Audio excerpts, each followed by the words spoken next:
ਨਮਸਕਾਰ। ਅੱਜ ਅਸੀਂ ਗੱਲ ਕਰਾਂਗੇ ਚਮੜੀ ਦੇ ਰੋਗਾਂ ਬਾਰੇ। ਤੇ ਪਹਿਲੇ ਤਾਂ ਆਪਾਂ ਨੂੰ ਸਾਰਿਆਂ ਨੂੰ ਹੋਲੀ ਦੀਆਂ ਬਹੁਤ ਐਡਵਾਂਸ ਮੁਬਾਰਕਾਂ। परमात्मा सबनों होली जी है सुख भरी तो रंगपूर्वक दवे। दूसरी हमने आज बात करनी है चमड़ी के रोगों के बारे में ही। हमारे पास डॉक्टर साहब हैं, डॉक्टर आशीष जी, डर्माटोलॉजिस्ट। और क्योंकि जो आजकल प्रॉब्लमें आ रही हैं चमड़ी के, एक तो डॉक्टर साहब हमने ये आपसे पूछना है भी कौन से अब होली आई है आ रही है, कौन से कलर लगाने चाहिए, कौन से नहीं लगाने चाहिए, कहाँ लगाने चाहिए। क्योंकि ये चीज़ें ऐसे हैं, कई बार कलर ऐसे लग जाते हैं बंदा सारी ज़िंदगी भर किसी न किसी चीज़ की एलर्जी होनी शुरू हो जाती है।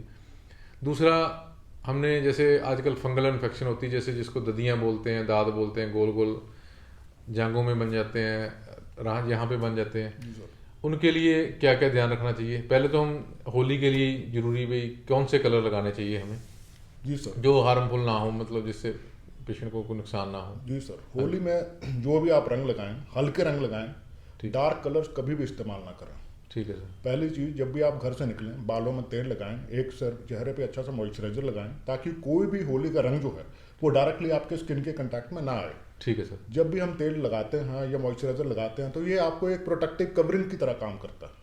मॉइस्चराइजर मतलब तेल? जी सर, या तेल लगा लें या कोई भी आप चेहरे पे कोई वैसलीन लगा लें, मॉइस्चराइजर लगा लें, ताकि आपका जो होली के रंग है वो डायरेक्ट स्किन से ना लगे और एलर्जी ना करें। ठीक है। क्योंकि जो एक ऑयल है, जो एक मॉइस्चराइजर है, वो स्किन के ऊपर एक परत बना देता है। ठीक है सर। परत बनाने के बाद जो होली का रंग है वो डायरेक्ट नहीं लगेंगे, एलर्जी कम होगी।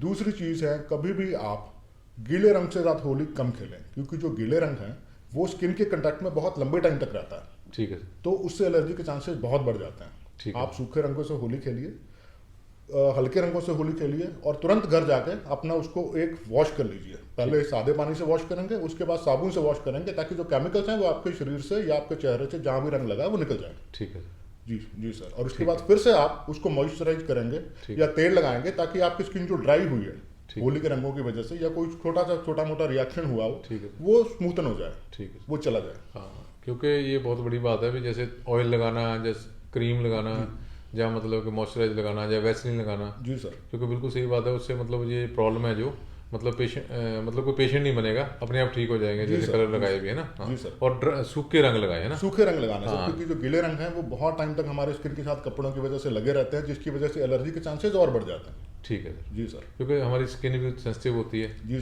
या जो बच्चे हैं जिनकी स्किन का जो स्किन बैरियर हम कहते हैं वो पूरी तरह से नहीं बना होता, बच्चों का बैरियर नहीं बना होता, और जैसे जैसे हमारे एज होती जाती है सर, तो हमारा स्किन बैरियर जो थोड़ा ब्रेक हो जाता है। जैसे बुढ़ापे में जो हमारे पसीने की ग्रंथियां हैं वो कम काम करती हैं। ठीक है। पसीने की ग्रंथियां कम काम करेगी तो हमारी स्किन मॉइस्ट कम होगी। जब स्किन मॉइस्ट ही कम होगी तो आपको रंग जो है वो डायरेक्ट स्किन पे लगेगा। तो इसलिए बच्चों और बूढ़ों में खासकर ध्यान रखा जाए कि जब भी होली खेलें हल्के रंगों से खेलें, और अपनी प्रोटेक्टिव कवरिंग मॉइस्चराइजर वैसलीन जैसे मैंने आपको कहा वो उसका प्रॉपर इस्तेमाल करें। ठीक है सर। जी सर।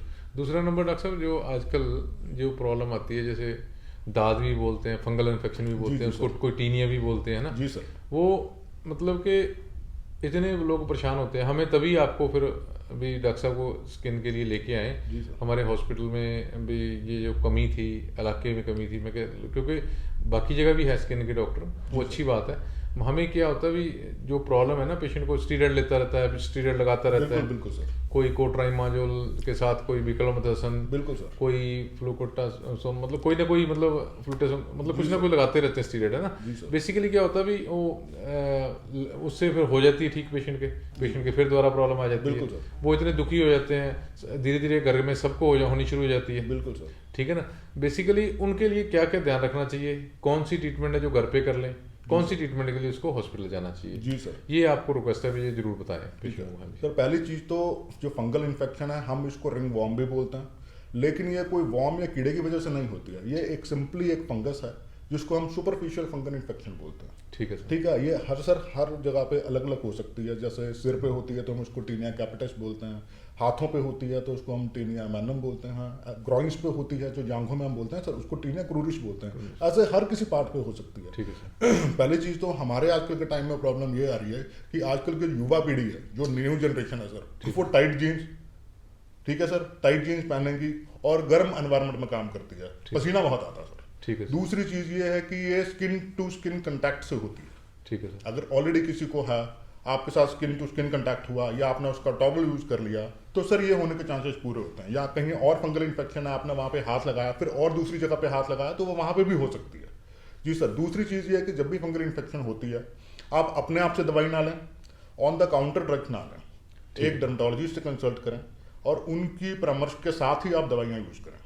ठीक है सर। इसका ट्रीटमेंट थोड़ा सा लंबा हो सकता है सर, लेकिन आजकल की दिक्कत क्या आ रही है कि जितने भी केमिस्ट हैं, वो जितने भी on the counter drugs available हैं, वो सारी स्टेरॉइड्स के साथ अवेलेबल हैं। ठीक है सर। स्टेरॉइड के साथ जो आपकी फंगल इन्फेक्शन है थोड़े टाइम के लिए कम हो जाता है, लेकिन आप जैसे ही स्टेरॉइड लगाना बंद करते हैं वो फिर से उभर के आता है। हाँ। तो इसके लिए प्रॉपर एंटी फंगल ड्रग्स लेना बहुत जरूरी है, और कितने टाइम तक लेनी है वो एक डर्मेटोलॉजिस्ट ही आपको अच्छे से गाइड कर सकता है। दूसरी चीज ये है कि आप खुले कपड़े पहने, बहुत एनवायरनमेंट में अगर आप काम करते हैं तो प्रॉपर वॉश लें, सुबह शाम आप नहाएं, अपना जो पर्सनल हाइजीन है उसको मेंटेन करके रखें। ठीक है सर। और उसके फंगल, कई बार हमने देखा है कि फंगल ठीक होने के बाद भी हमें 3-4 हफ्ते की जो एंटी फंगल ड्रग्स हैं और देनी पड़ती हैं।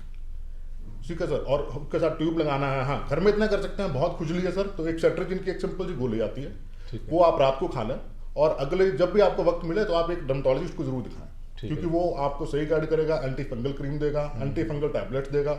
ठीक है सर। आपको एंटी फंगल सोप भी दे सकता है वो।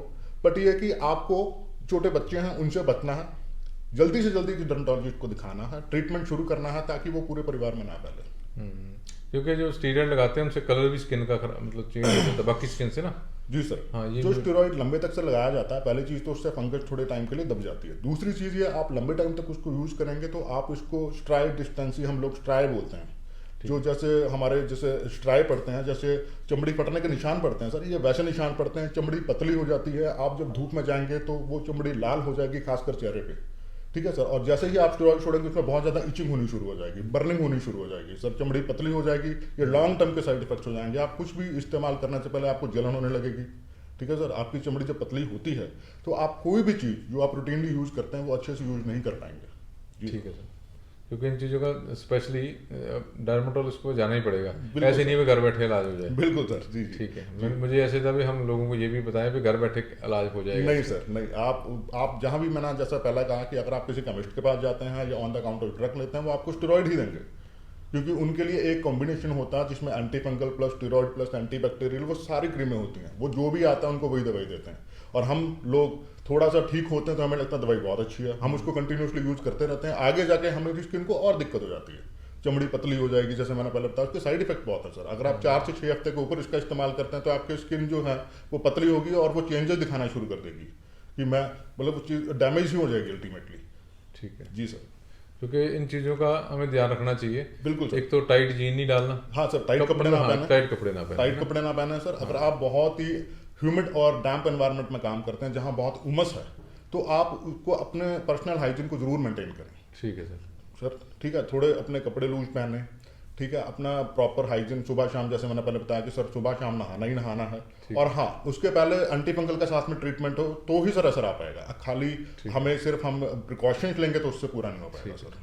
बाकी हम ऐसे ही आप लोगों को ये चीज़ें बताते रहेंगे, क्योंकि डॉक्टर साहब हमारे पास ही होते हैं, और भी जितने भी स्किन की डिजीज़ है उनके बारे में गाइड करते रहेंगे। जैसे कोई वीट की एलर्जी है, किसी को खाने की एलर्जी है, किसी को किसी दवाई से एलर्जी है, सारा कुछ हम बताते रहेंगे स्टेप बाय स्टेप, क्योंकि ये डे हमने स्पेशली आप लोगों के लिए रखा है।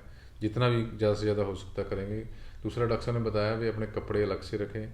तीसरा, बाथरूम में जब टॉवल जो रखते हैं उसको धूप में ज़रूर सुखाएं, क्योंकि ये डिज़ीज़ तभी ज़्यादा होती है जब आपके कपड़ों को धूप नहीं लगती है। जो आप कपड़े यूज़ करते हैं उनको धूप में ज़रूर सुखाएं। बाकी धन्यवाद। हैप्पी होली। Thank you.